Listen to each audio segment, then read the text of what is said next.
Hi guys, welcome back to my channel. Today is the January no buy update. I have officially quit shopping for 30 days, January 30th. It's my birthday, so let's get into my updates. I have a lot of things I want to talk about with you. As we all know, I have my notes on my phone, so if you see me looking down, that's why. But the question you probably are most curious about is, did I succeed? And so far the answer is yes. I have not bought anything that violates my rules. I haven't really bought anything in general except for food and one other thing which I'll explain. But in general, yes, I have succeeded in not buying any of the items talked about in my no buy rules, which is pretty much everything.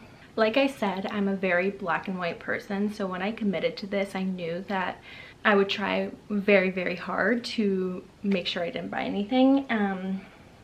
And so I'm not shocked that I've made it 30 days. Obviously there's a long way to go, but I'm proud of myself. It's a good start and I'm feeling good about next month. Like, it's not feeling as hard as I feared it might be. First, I want to touch on the things I did buy. So I was given that Sephora gift card. I talked about it in a past video, but I was given a Sephora gift card by work, and I went to Sephora to see if there was anything I wanted for my birthday. While looking around, there really just wasn't anything that caught my eye, which is very rare. But while I was there, I did pick up my my Sephora birthday gift, and I also picked up an 100-point perk, which I feel like was my first minor cheat. I didn't spend my money on it, so I'm okay with it. Like, I'm not upset, but I did want to be honest and tell you guys about that. The other thing is, yesterday I bought 2 books, and I have only a 4-book policy for this year. Everything else has to be library. So eating 50% of my book budget in the first month, I'm not feeling great about that, but if I'm going to, if I was going to buy something the first month, books are, like, I have the allowance for 4 books. I just need to lock in for the rest of the months. The other thing I've been bad at is Instacart. It has been so cold that there's some days I literally feel like I cannot go outside. And I've given myself a little bit of leniency with this Instacart situation because of that. And I feel like I haven't abused it, but I need to make sure that going into the next few months, the leniency stops. Like, as soon as I'm able to go out, I'm gonna be walking to get my groceries, okay? Keep me accountable. So let's talk about it. Like, what has it been like to go from a shopping addict to quitting shopping? And it has been, I don't want to say it hasn't been hard. It's been hard, but beyond that, I feel like it's been boring. So much of shopping is the rush that you get while searching and like picking out the next thing and watching videos and what are people liking, what am I missing out on? And quitting that has been harder than quitting the acquisition of new items, which I did not think would be the case. And so that's been something interesting to know, like how much of the joy I have is from what's next, what's next, what's next. I have so much free time where I feel like if I'm not actively doing something like knitting or reading or something with my hands or something with my mind, my baseline in the past was to start shopping, and trying to step away from that has been hard. I have been still online shopping a lot and just not pressing buy, but I'm trying to cut back on that even further. I have cut back, but having that habit is obviously quite difficult to break. Yeah, it's just been kind of boring. Especially, I knew with my birthday coming up, I'm not a birthday person. I've never, since becoming an adult, I've never really liked my birthday. It's always been kind of like, I'm a crier on my birthday. I'm a very introspective person. I'm not sure if it's like comes across that way, but I really am. And so on my birthday, I feel like I fall really deep into myself and like spend so much time reflecting that it becomes pretty melancholy. This year has been especially hard. I lost one of my best friends this year, and coming up to this birthday, I knew it would be hard because I feel like every tie to him that severs is increasingly difficult, and I have his funeral brochure right there. So but every tie to him that severs is very difficult for me, and knowing that I'm not going to be the age that we were together is hard, and knowing that he is not going to be 24 ever is hard. And so like I think that was the primary reason why yesterday I bought 2 books. I just kind of panicked thinking about today. Yeah, so I'm not that mad about it. I feel like it was okay. And so the point is, feeling all this heavy emotion is exactly the time where in the past I would go on a shopping spree. Like right now I have more money in my account than I usually do at this point in the month because I haven't been shopping, and I'm feeling a lot of emotions, and it's my birthday. Like this is the perfect storm of when I would be doing a same-day delivery so I can feel something happy. And not doing it today has been the hardest day. I also feel like I've had a lot of emotions regarding like my teeth and my medicine. If you watched that No Buy update, some progress has been made there. I don't know if anyone's interested in an update, so I'm gonna glaze over that, but just like a lot of heavy emotions this month, and I'm hoping that next month is a little bit easier. But you know, there's always going to be emotions, whether it's a positive or a negative one, that I can blame my shopping on, and learning to just not do that and learning to have other coping mechanisms is a skill that I'm happy to be working on. I talked about having more money in my account. Let's talk about money. I'm trying to see if there's any significant purchases I've made. So one thing that I do pay for that I'm not canceling is my gym. I pay $88 every 2 weeks for that, which I know is expensive, but I'm not switching it. It's an all women's gym. I feel really happy going there, and I do feel like I take enough classes to where it's worth it. Other than that, my biggest expenses this week were, or this month, were Ubers, most of which were refunded by work. I really feel like I didn't buy much. Netflix, I still have a Netflix subscription, which I'm fine with. Oh, okay, I know, obviously.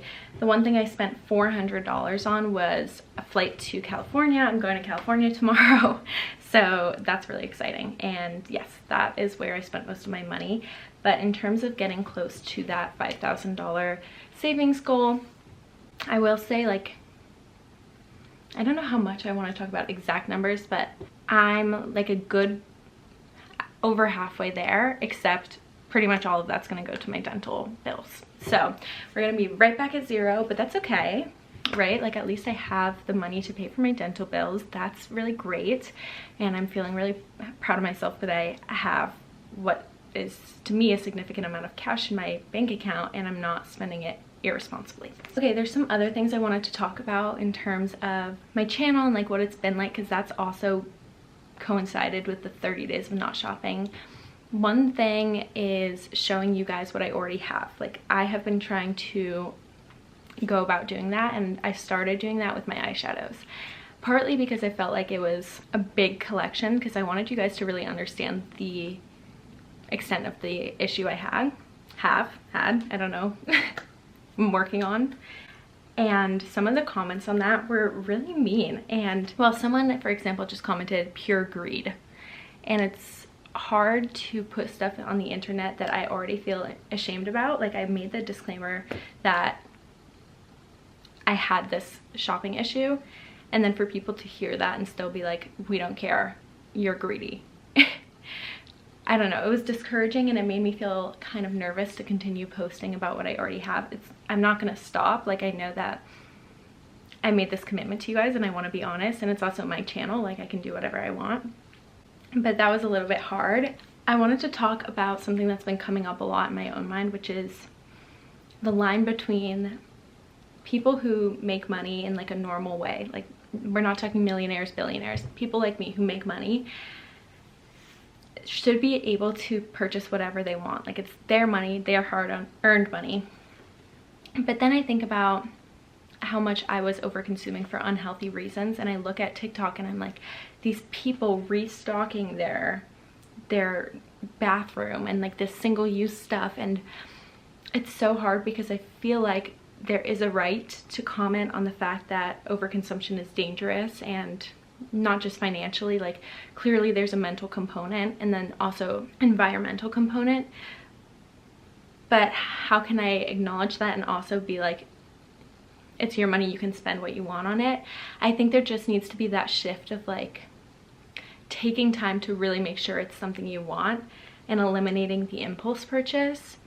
That's what I feel like I needed and am needing to work on. It's not that I don't think you should be able to buy things. Like, if after this no buy year I want to continue purchasing makeup with my money, that's fine. It's just the frequency and the time between wanting and purchasing. Like, there needs to be space in between these things, and the time between having an emotion and shopping. Like, that's where I want the change to be. The change doesn't need to be in what I'm buying. I hope that makes sense. And that's kind of just what I've been thinking about. Okay, another thing that has come to my attention is, this looks kind of funny, is PR. And I never brought that up in my, okay, I heard something. I never brought that up in my initial videos because I just thought there was no chance of having PR. And I do feel like the more videos I post, the less likely brands are to want to send me PR, because I'm not really pushing anything. I have had, I think, 3 PR packages, which has been so exciting, and I want to talk through my thoughts, which are not fully formed, but wanted to be transparent with them anyways. The first brand to send me PR, I did feel like kind of capitalized on the fact that I didn't really know much about PR.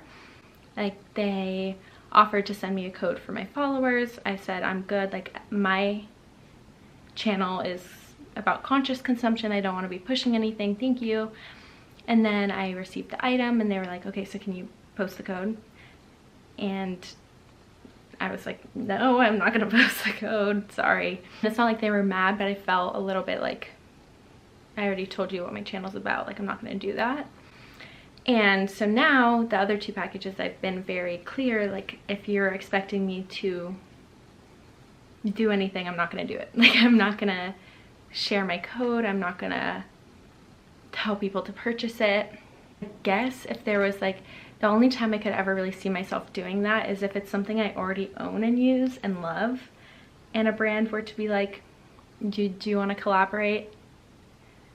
I guess there's a world in which I would do that, but there's very few brands where I feel like align enough with what I believe in to make that happen. The other 2 brands that did send me PR were Sydney Grace and Typology, neither of which wanted me to do anything in exchange for it.